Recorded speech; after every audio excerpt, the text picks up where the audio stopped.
नमस्कार दोस्तों, welcome back to money matters. बात करेंगे आज IRFC एंड RVNL लिमिटेड के ऊपर। आज से 4 महीने पहले भी इस वीडियो में इसकी अपडेट दी थी कि मैं क्या कर रहा हूं।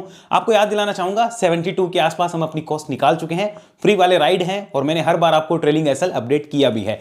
आज की डेट में क्या है वो भी हम डिसाइड करेंगे और आगे का प्लानिंग क्या हो सकती है वो भी हम समझेंगे, दोनों IRFC और RVNL दोनों स्टॉक्स पे।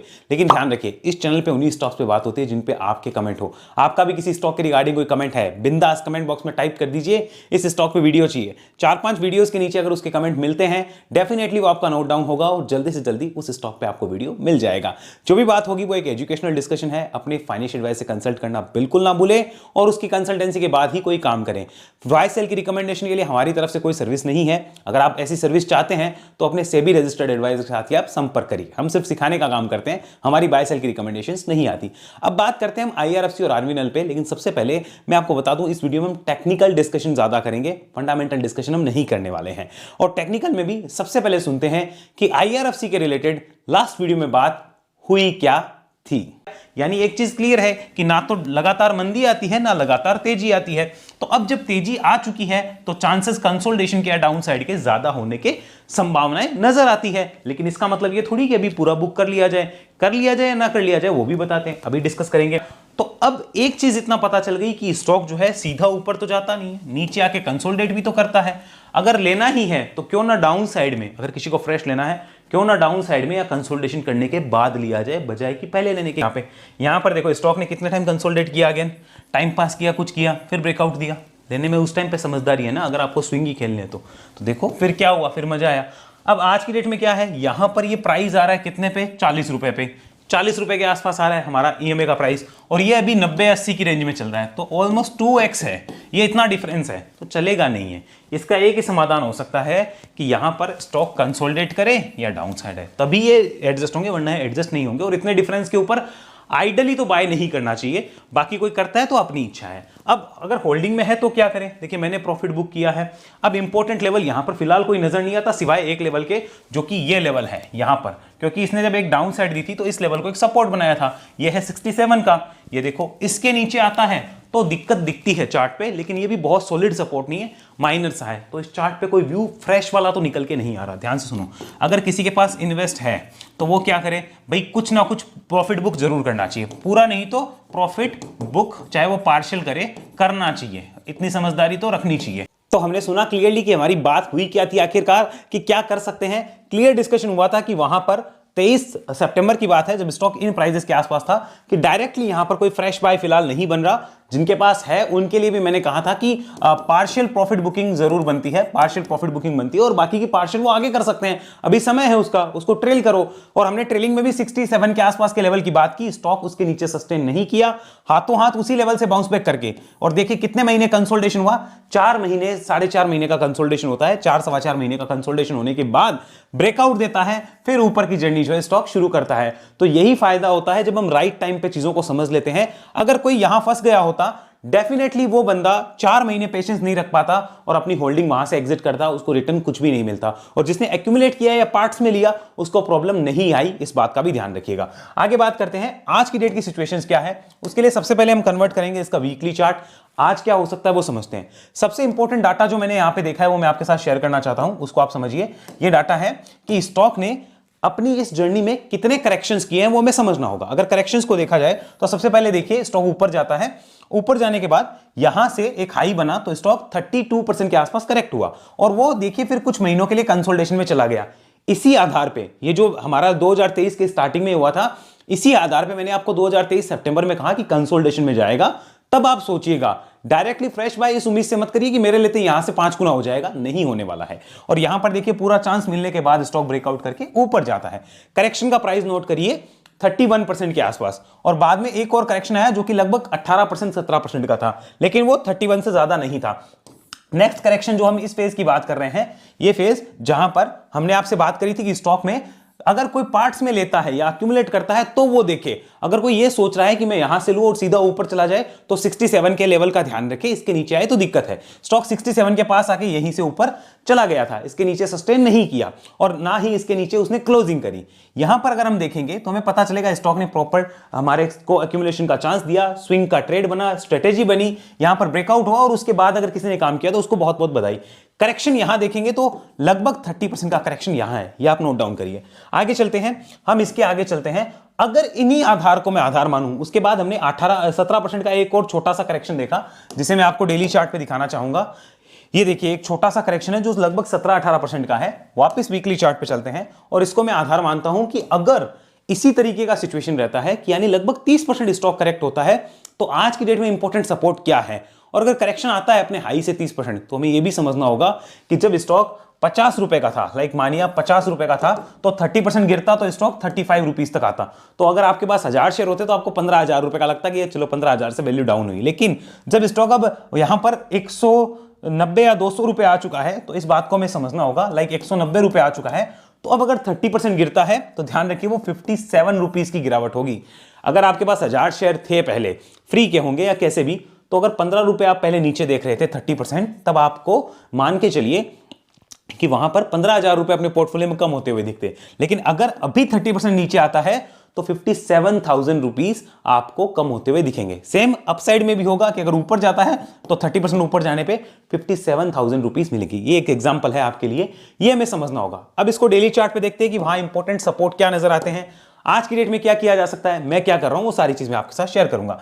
तो अगर डेली चार्ट में यहां पे खोलूं तो यहां पर मुझे एक छोटी सी रेंज नजर आती है जो कि है 130 से 135 रुपए की रेंज। ये 31-32% करेक्शन दिखाती है इस हाई से। अगर ये इसका टॉप है तो कोई जरूरी नहीं है टॉप हो, लेकिन इमीडिएट सपोर्ट यहां पे ये नजर आता है। अब इस बात को मैं नोट डाउन करना होगा कि मेरा ट्रेलिंग स्टॉप लॉस मैं आपके साथ शेयर कर रहा हूं, जो भी फ्री वाली क्वांटिटी पड़ी है उसके लिए मेरा ट्रेलिंग स्टॉप लॉस यहां पे 130 से 135 होता। अगर मेरे पास कोई फ्री वाली क्वांटिटी है तो मेरा 130 से 135 की रेंज मेरा ट्रेलिंग एसएल है। इस बात को मुझे विशेष ध्यान रखना है।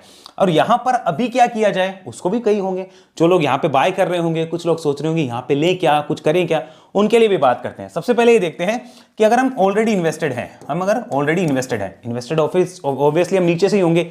हाँ, अगर किसी ने यहां पे ऊपर लिया तो उसको मेरी तरफ से सादर प्रणाम, कि फिर मैं कुछ नहीं कह सकता।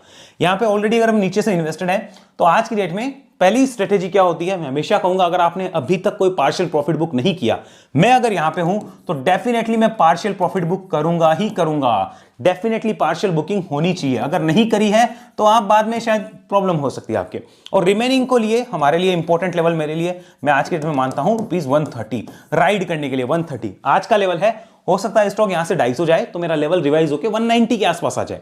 आज का लेवल ये इंपॉर्टेंट है 130, इस बात को ध्यान रखना होगा। अब बात करते हैं यहां पर कोई फ्रेश इन्वेस्टमेंट की बात है क्या, मैं यहां पे बात करता हूं फ्रेश इन्वेस्ट की। तो मेरे को सिर्फ एक चीज बताइए कि फंडामेंटली कोई इतना बड़ा चेंज आ गया क्या कि IRFC में यहां से फ्रेश इन्वेस्ट करके आप अभी भी 5 गुना अपसाइड देख रहे हो, वो आपको सोचना होगा। क्योंकि शेयर जब 90 रुपए के आसपास था तो मैंने आपको कहा था कि ऐसा नहीं होगा कि वो 500 चला जाएगा झट से, उसे कंसोलिडेट करना पड़ेगा, रुकना पड़ेगा, सेटअप बनाने पड़ेंगे तभी जाएगा।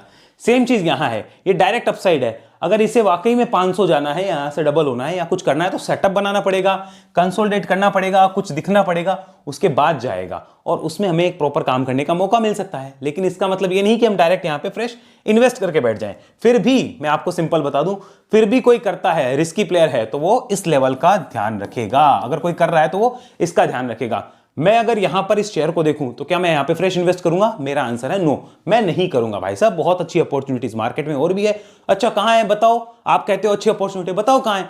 दूसरे channel the bull run stocks पे जाओ, मेरे पर्सनल इन्वेस्टमेंट स्टॉक आते हैं, प्लस मेरा स्टॉक ऑफ द वीक हर हफ्ते आता है। कल ही शिमारू ने 20% अपर सर्किट मारा है तो मैं उसमें खेलूंगा ना जहां सेटअप बन रहा है, या फिर इसमें कि नहीं सेटअप नहीं बन रहा, वो भाग गया तो मैं रोने पछताने लग जाऊं।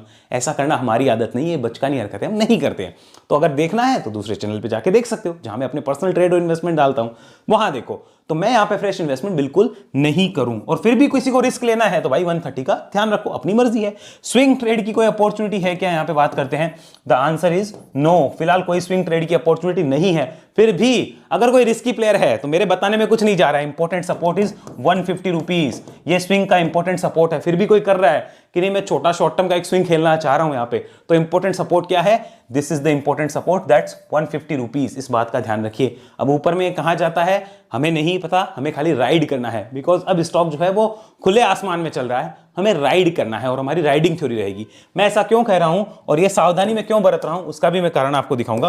पहले वीकली चार्ट वापस कन्वर्ट करते हैं, ध्यान से देखिए स्टॉक किस तरीके से चला है। चलिए मैं ड्राइंग्स यहां पे सारी मिटा देता हूं, स्टॉक की चाल समझिए। स्टॉक ऊपर जाता है, अगर आप ध्यान से समझेंगे, यहां देखिए ऊपर जाने के बाद उसे कंसोलिडेट करना पड़ा, देन ब्रेकआउट किया, consolidation, then breakout, then again एक कंसोलिडेशन यहां पे दिख रहा है, ये जो कंसोलिडेशन हुआ अगेन कंसोलिडेशन, ब्रेकआउट, अगेन ऊपर गया। तो ऊपर जा रहा है तब क्यों ले रहे हो, कंसोलिडेशन के बाद ब्रेकआउट करता है तभी ले लो, ये तो सिंपल सी बात है। स्टॉक ने अगर ऐसा किया तो वो लेना बेटर नहीं होगा क्या, आप सोचिए। और स्टॉक कभी भी जब इस टाइप की वेव लगाते हैं तो मेरे हिसाब से कभी एंट्री नहीं बनती। यहां पर अगर स्टॉक इस तरीके से ऊपर चला गया तो मेरे हिसाब से डायरेक्ट प्राइस में एंट्री नहीं बनती, क्योंकि उसे या तो वहां से नीचे आने दो या कंसोलिडेट करने दो, कोई सेटअप बनाने दो, वापस ब्रेकआउट करे तब लेना, या नीचे कोई दूसरा सेटअप दिखे कोई भी बेसिस पे तब आप ले सकते हो। आइए आगे और इंपॉर्टेंट चीज आपको दिखाता हूं, उसके लिए हम डेली चार्ट पे चलते हैं। यहां से मैंने इस स्टॉक का डेली चार्ट कन्वर्ट किया और कन्वर्ट करने के साथ ही यहां पर मैं आपके सामने लगाऊंगा 200 दिन का एवरेज। ये देखिए IRFC पे हमने लगाया 200 दिन का एवरेज। अब इसको ध्यान से आप समझिएगा, मैंने लास्ट टाइम भी आपको कहा था कि ये इस एवरेज को रेस्पेक्ट देते हुए ऊपर जा रहा है। जब आपको डिप मिलेगी तभी आपको लेना है, वरना नहीं लेना सेटअप बनने पे। कारण क्या है कि अभी स्टॉक का एवरेज आ रहा है 70 रुपए के लगभग और आप कहां चल रहे हो 170 रुपए के लगभग। अब आप 2 गुने से ज्यादा चल रहे हो, तो स्टॉक ऐसा नहीं होगा कि ऊपर ही ऊपर जाता रहेगा, वो वहां से उसको नीचे आना पड़ता है, कंसोलिडेट करना पड़ता है या रुकना पड़ता है। और अगर ऊपर जा रहा है तो बिना ट्रेलिंग स्टॉप लॉस आपको काम नहीं करना चाहिए। फ्रेश कर रहे हो तो भी मैंने आपको क्लियरली एक्सप्लेन कर दिया है, लेकिन ये बेसिस जो है वो ऐसे बता रहे हैं कि स्टॉक में डायरेक्टली जब भी ऐसा मूव आए तो यहां पर नहीं लेना, सेटअप बनने दो उसके बाद ले लेना, क्या दिक्कत है, फिर कोई ब्रेकआउट हो तो ले लेना, तो वो एक ज्यादा बेटर तरीका होता है। बाकी देखो किसी को नहीं पसंद आता, लगता है कि नहीं हमें लेना ही है, अगर स्टॉक 170 का कल 200 चला गया तो हमें जिंदगी भर का पछतावा रह जाएगा, तो वो अपने हिसाब से काम करे, क्योंकि हमें ऐसे पछतावे नहीं होते, हमें सेटअप पे काम करने की आदत है, हमें तुक्केबाजी में काम करने की आदत नहीं है। इसका एक एग्जांपल मैं आपको और भी देना चाहूंगा, लेकिन वो आरवीएनएल के एनालिसिस के बाद आपको मैं दूंगा। तो अब चलेंगे हम आरवीएनएल के एनालिसिस पे। IRFC से रिलेटेड सारे जो इंपॉर्टेंट लेवल्स थे, सारी जो चीजें थी वो मैंने एक्सप्लेन कर दी है। आपने देख लिया होगा कि यहां पर हमने 130 के लेवल की इंपॉर्टेंट बात करी इन्वेस्टर्स के लिए, ट्रेल कर रहे हैं तो भी, रिस्की इन्वेस्टर्स हैं कि नहीं हमें तो इन्वेस्टमेंट करना ही है, हम तो वैसे करेंगे, तो भी 130 के लेवल का ध्यान रखें। और कोई स्विंग वाले हैं, रिस्की स्विंग वाले, वो 150 का ध्यान रख सकते हैं। मुझे तो दोनों में ही, स्विंग और फ्रेश इन्वेस्टमेंट में फिलहाल इस स्टॉक में कोई इंटरेस्ट नहीं है। हाँ, जो क्वांटिटी हमारे पास नीचे से है उसको हम 130 के साथ फिलहाल राइड कर सकते हैं। बाकी किसी को लगता है कि नहीं 130 भी ज्यादा है तो 150 पे अपना काम वो तमाम कर सकता है। अब चलते हैं आरवीएनएल के चार्ट पे। तो अब हमारे सामने चल रहा है आरवीएनएल का चार्ट। आरवीएनएल के चार्ट पे हमारा लास्ट वीडियो में क्या डिस्कशन हुआ था, पहले वो सुनना जरूरी है ताकि हम आगे का प्रोसेस जो है वो देख पाए। तो चलिए सुनते हैं लास्ट वीडियो में बात हुई क्या थी। चार्ट पे क्या बेरिश है, हमें ये पता करना है कि क्या चार्ट जो है वो बेरिश है क्या। तो इसका आंसर क्या है, नो, बेरिश नहीं है। लेकिन चार्ट का ट्रेंड खराब कब होगा, 140 के नीचे, ऑलमोस्ट 145 140 के नीचे ट्रेंड खराब हो जाएगा। क्या अभी फ्रेश का बाय करने का समय है क्या, फ्रेश पहले बात करते हैं बाय करने का, बाय फॉर इन्वेस्ट यहां पे लिखते हैं, क्या फ्रेश इन्वेस्ट करने का समय है क्या। तो उसका आंसर है नो, नहीं है। फिर भी अगर कोई करता है तो इस बात को ध्यान रखिए, एकदम रिस्की प्लेयर है तो ध्यान रखिए 140 इंपॉर्टेंट लेवल रहेगा। स्टिल यहां पे मैं लिख देता हूं ब्रैकेट में 140 इंपॉर्टेंट लेवल है, इसके नीचे क्या दिक्कत है। अगर अभी भी कोई करता है, कई लोग होते हैं ना कि हमें रिस्क लेना है, रिस्क ले सकते हैं, जो चार्ट देखना जानते हैं वो समझ गए होंगे, लेते हैं तो 140 इंपॉर्टेंट। अगेन इसमें कोई ट्रेड का अपॉर्चुनिटी बनता है क्या, नो, स्टिल 140 इंपॉर्टेंट रहेगा। अगर कोई ट्रेड फिर भी करता है तो 140 इंपॉर्टेंट रहेगा, इसके नीचे आपको संभलना है, सावधान होना है, थोड़ा कॉशियस हो जाना है, इस बात को ध्यान रखो। तो क्लियरली सुना आपने, आरवीएनएल के लास्ट स्टॉक में भी हमने लास्ट वीडियो में भी बात करी थी कि ये अपने प्रीवियस जो बॉक्स बना के ऊपर जा रहा है कंसोलिडेशन फेज, उसके अंदर एंट्री नहीं कर रहा है, देखिए। और हमारा जो वीडियो था वो सितंबर के आसपास का था, यहां पर 23 सितंबर का, मैंने आपको लेवल दिया था 140, ये 140 के नीचे आया ही नहीं, जस्ट उसी लेवल के पास आकर देखो वहां से रिवर्स होता है। This is the power of support, कि यहां पर ये सपोर्ट है। अब कई समझदार प्लेयर होते हैं जो सपोर्ट के पास रिवर्सल का वेट करते हैं, जैसे उनको रिवर्सल दिखता है वो कहते हैं लिमिटेड रिस्क है, चलो इसको स्विंग करते हैं या इन्वेस्ट करते हैं, तब वो अपने काम कर सकते हैं, बट वो आपको खुद ही समझदारी से करना होता है, कोई दूसरा नहीं बता सकता उस समय। तो यहां से आपको देखिए एक अच्छा मूवमेंट मिला। अभी देखिए अभी क्या हो रहा है, इस चार्ट को भी हम समझने की कोशिश करते हैं। राइट नाउ आप देख सकते हो स्टॉक जो है 300 रुपए के प्राइस पे चल रहा है, एंड अभी तक हाई क्या लग चुका है इसका, 340-45 रुपए के आसपास तक हाई लग चुका है। दिस इज 345.50, ये अभी तक इस कंपनी का हाई लग चुका है। आज की डेट में सिचुएशंस क्या है वो हमें समझनी है। सबसे पहले हम चलेंगे इस कंपनी के यहां पर वीकली चार्ट पे, वीकली चार्ट को समझने की कोशिश करते हैं ताकि चीजें क्लियर हो। This is the weekly chart. यहां पर भी हमें ये देखना होगा कि इसका पैटर्न और बिहेवियर किस टाइप का रहा है इन दिस बुल मार्केट, ये कैसा रहा है। अब देखो ये कंसेप्ट सबको समझ नहीं आएगा, वो कहेंगे ऐसा नहीं हो सकता, ये ऑर्डर मिल रहे हैं, वो ऑर्डर मिल रहे हैं, ये हो रहा है, वो हो रहा है। कोई बात नहीं लाला, इसका जवाब आरवीएनएल का चार्ट दिखाने के बाद में आपको दे दूंगा कि क्या होता है वो ऑर्डर मिलने से और क्या हो सकती है वो चीजें।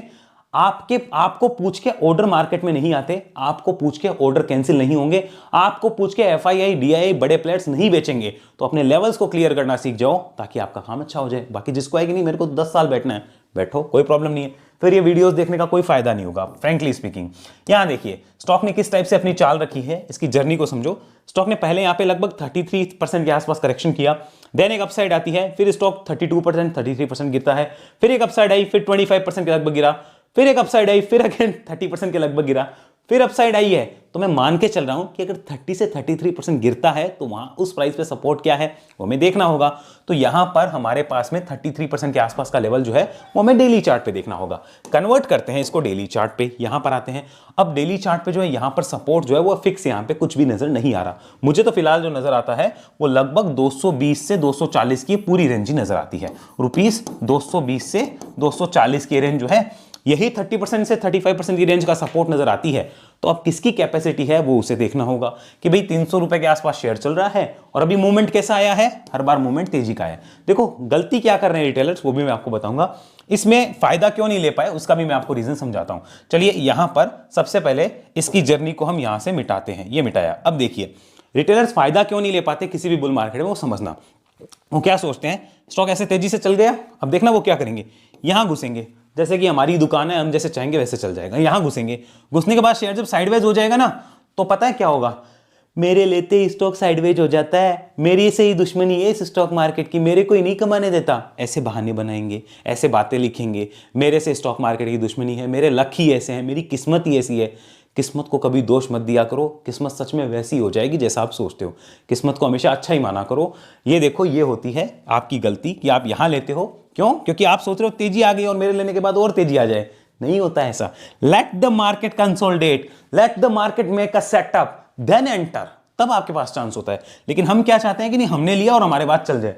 ब्रेकआउट आया, ब्रेकआउट के बाद फिर से यहां पर देखो क्या होगा, यहां पर फिर से स्टॉक जो है ऐसा नहीं होगा कंटिन्यूस राइज करेगा, स्टॉक फिर से यहां पे लोग घुसेंगे, फिर साइडवेज हो गया, मेरे लेने के बाद साइडवेज हो जाता है, नहीं चलता स्टॉक। जहां मैंने ले रखा है वहीं से देखो बार बार रिवर्स हो रहा है। ऐसी बातें आएंगी, ये कमेंट आएंगे आप देखना। फिर स्टॉक ब्रेकआउट करता है, फिर ऊपर गया, यहां पर हमारा वीडियो आया कि 140 के नीचे नहीं आना चाहिए, इसके नीचे दिक्कत है, स्टॉक आया ही नहीं उसके नीचे, फिर से देखो साइडवेज हुआ।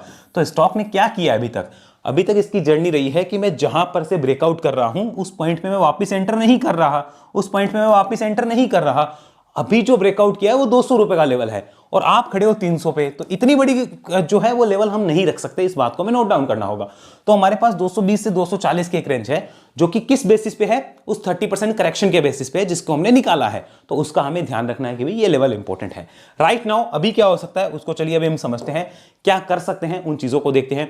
उससे पहले जरा हम देख लेते हैं कि डेली चार्ट पे एक बार ईएमए किस टाइप से निकल के आता है। तो हमने ये डेली चार्ट लगा रखा है और इसकी सारी ड्राइंग जो हम लगा देते हैं। अब देखते हैं इसका ईएमए कैसा आ रहा है। तो ये हमारे सामने लग चुका है आईआरएफसी का ईएमए, ये देखिए 200 दिन का मूविंग एवरेज है। ध्यान से देखिए इसकी जर्नी रही है कि इसको रेस्पेक्ट देते हुए ऊपर गया है।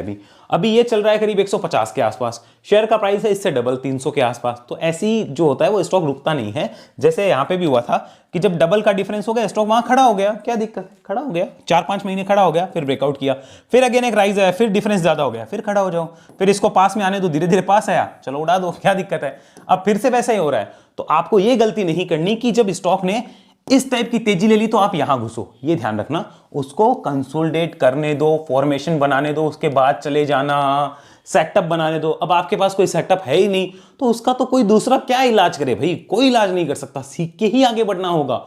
कोई कुछ नहीं कर सकता इस केस में। सीखो और उसके बाद आगे बढ़ो, सेटअप को समझो। अब यहां पर हम बात करते हैं आगे, आज की डेट की सिचुएशंस क्या हो सकती है उसको हमें समझना होगा। तो चलिए आज की डेट की सिचुएशन को समझते हैं कि अभी किसी के पास ऑलरेडी इन्वेस्टेड है, हम बात करते हैं ऑलरेडी इन्वेस्टेड है, तो वो क्या कर सकता है। वो ऑलरेडी इन्वेस्टेड में अगेन कह रहा हूं, ऑब्वियसली नीचे से ही होगा, ऊपर से तो यहां किसी ने लिया तो उसको मेरा सादर प्रणाम, मैं कुछ नहीं कहूंगा। यहां पर मैं अगेन कहूंगा कि किसी ने अभी तक भी पार्शियल प्रॉफिट बुक नहीं किया तो पार्शियल प्रॉफिट बुक बनता है, पार्शियल प्रॉफिट बुक बनता है। किसी ने कर रखा है नीचे से पार्शियल प्रॉफिट बुक, मेरी तरह मानो मेरे पास होता और मैंने यहां से पार्शियल प्रॉफिट बुक कर रखा है, तो उसका ट्रेलिंग एसएल क्या होगा, उसका टीएसएल अभी होगा 220 240 की रेंज में आने दो, उसके बाद देखेंगे कि 220 240 की रेंज में आता है, उसके बाद सोचेंगे बेचना है या नहीं बेचना, इस बात का उसे ध्यान रहेगा। अब बात करते हैं, कोई कहता है कि नहीं मेरे को तो यहाँ पे फ्रेश इन्वेस्ट करने का है, फ्रेश इन्वेस्ट करने का है, तो मेरी तरफ से तो क्या है भाई, नो है, फ्रेश इन्वेस्ट नहीं बनता, कंसोलिडेट होने दो, कुछ सेटअप बने दो तब आप करना, कोई प्रॉब्लम नहीं है, फ्रेश इन्वेस्ट करके काम करो। लेकिन आपको ऐसा है कि नहीं यार, कौन सेटअप का वेट करे, कौन कंसोलिडेशन का वेट करे, मैंने ले लिया है, मेरे लेते ही चलना चाहिए, मैं मार्केट को बताऊंगा मार्केट को कैसे चलना है, मार्केट मुझे बताने वाला कौन होता है। तो आप बिंदास कूदिए, लेकिन फिर भी मैं आपका दोस्त होने के नाते, आपका भाई होने के नाते आपको कह देता हूं कि इस लेवल का ध्यान रखना, अगर कर रहे हो तो भी इस लेवल का विशेष तौर पे ध्यान रखना, इस रेंज का ध्यान रखना, इस रेंज के नीचे प्रॉब्लम हो सकती है, ध्यान में रखिएगा। हाँ, इस टाइम भी हमें आके देखना होगा कि क्या बन रहा है पैटर्न, वो समझना होगा। ये फ्रेश इन्वेस्ट का हो गया। बात करते हैं, कोई कहता है कि नहीं भाई अपने को तो स्विंग ट्रेड पे ध्यान देना है, अपन इन्वेस्ट नहीं कर रहे, अपन को इधर से स्विंग ट्रेड करनी है, क्या पता यहां से कोई मोमेंटम क्रिएट हो जाए।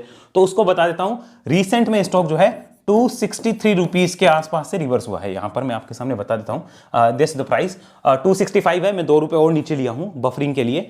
263 रुपीज का ध्यान रख लो। स्विंग बनती है क्या, स्विंग बनती तो नहीं है, फिर भी अगर रिस्की प्लेयर हो, जैसे इन्वेस्ट यहां बनता तो नहीं है इस प्राइस पे, लेकिन फिर भी रिस्की प्लेयर हो तो ये इंपॉर्टेंट है। वैसे ही स्विंग अभी बनती तो नहीं है, अभी कोई सेटअप नहीं है, अभी सेटअप नहीं है, बनती नहीं का मतलब सेटअप नहीं है, ऐसा नहीं कि कभी बनेगी नहीं। तो अगर स्विंग ट्रेड नहीं बन रही, सेटअप नहीं है, तो 263 रुपीज का ध्यान रखो। अगर जबरदस्ती कर ही रहे हो, अगर आपको रिस्क लेना ही है, तो भी 263 के नीचे आए तो एक बार अपने आप को सावधान कर लेना, थोड़ा सा समझदार हो जाना उस केस में। तो इस बात का ध्यान रखिए, ऊपर में स्टॉक जहां जाता है, मेरे हिसाब से अगर मेरे पास हो तो मैं राइड करूं ट्रेलिंग एसएल के साथ, और मेरा ट्रेलिंग एसएल आज की डेट में ये रहे, नीचे से लिया है तो इस प्राइस पे मैं नहीं लूंगा। अब ऐसा मैं क्यों कह रहा हूं, आपको वो भी समझाता हूं कि आप लोगों को लग रहा होगा कि यहां से और ऊपर जाएंगे, ऐसे होगा वैसे होगा तो हमसे गाड़ी मिस हो जाएगी, ऐसा नहीं है। मार्केट में और भी अपॉर्चुनिटी मिल रही है। और ये भी समझिए कि आप ऑर्डर्स की तरफ देखो, आप सेल्स की तरफ देखो, आप किसी भी चीज की तरफ देखो, लेकिन ये ध्यान रखिए कि आपसे पूछ के सेलिंग नहीं आएगी, इस बात का ध्यान रखिए। और आ गई उसके बाद आपको पता चला तो फायदा क्या हुआ, ये भी सोचिए।